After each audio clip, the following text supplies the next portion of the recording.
દાહોદના દેવગઢ બારિયામાં કોળી સમાજના એક કાર્યક્રમ દરમિયાન વિવાદ સર્જાયો। ભવ્ય શોભાયાત્રા અને મૂર્તિ સ્થાપન વિધિ દરમિયાન પૂર્વ મંત્રી બચુ ખાબડે સ્ટેજ પર આવીને કોણ સ્પીચ કરી રહ્યું છે તે પૂછતા વિવાદ સર્જાયો। રાજકીય કાર્યક્રમ ન હોવા છતાં તેમણે સભા સંબોધવા ન મળતા પગલા ખેલવાની ચીમકી આપી છે।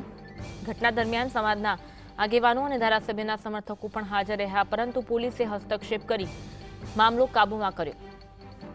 ધારાસભ્ય ઉત્સવની વિધિમાં દૂર રહ્યા, જેના પગલે સ્થાનિક કોળી સમાજમાં અભિમાન અને ચર્ચાઓ સર્જાઈ। વિવાદનો વિડીયો સોશિયલ મીડિયા પર વાયરલ થયો છે। તો આ સમગ્ર વિવાદ જે સર્જાયો છે તેનો વિડીયો વાયરલ થયો છે। દાહોદના દેવગઢ બારિયામાં કોળી સમાજના એક કાર્યક્રમ દરમિયાન આ વિવાદ સર્જાયો હતો। ભવ્ય શોભાયાત્રા અને મૂર્તિ સ્થાપન વિધિ દરમિયાન પૂર્વ મંત્રી બચુ ખાબડે સ્ટેજ પર આવીને કોણ સ્પીચ કરી રહ્યું છે તેમ પૂછતા વિવાદ થયો છે।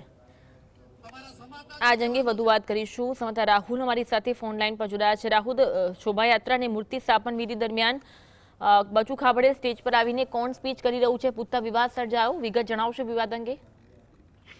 જી અન્વી, દેવગઢ બારિયા ખાતે જે 14મી જાન્યુઆરીના રોજ દેવગઢ બારિયા ભગવાન જે માતા હતા એમની જે પ્રાણ પ્રતિષ્ઠાની મૂર્તિની સ્થાપના કરવાની હતી અને સભાનું આયોજન કરવામાં આવ્યું હતું।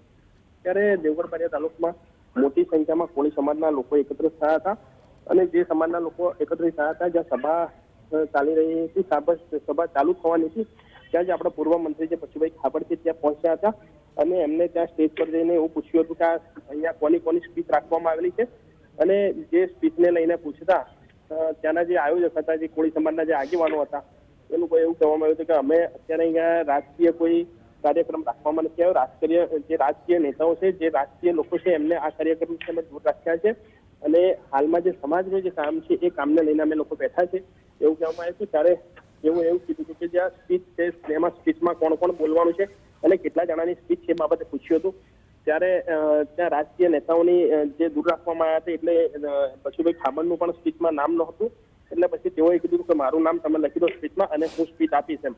જે બાબતે વાદ વિવાદ ઉભો થયો હતો અને ત્યાં જે સ્થાનિક લોકો હતા, જે આયોજક હતા, જે કોળી સમાજના આગેવાનો હતા અને બચુ ખાબડ જે પૂર્વ મંત્રી છે તેઓની વચ્ચે બોલાચાલી થઈ હતી અને ત્યારે જે સમર્થકો હતા, બચુ ખાબડના જે સમર્થકો હતા અને જે ત્યાંના આયોજકો હતા, એ આમને સામને આવી ગયા હતા અને ત્યારે તે પોલીસ દરમિયાનગીરી કરીને મામલો થાળે પાડ્યો હતો।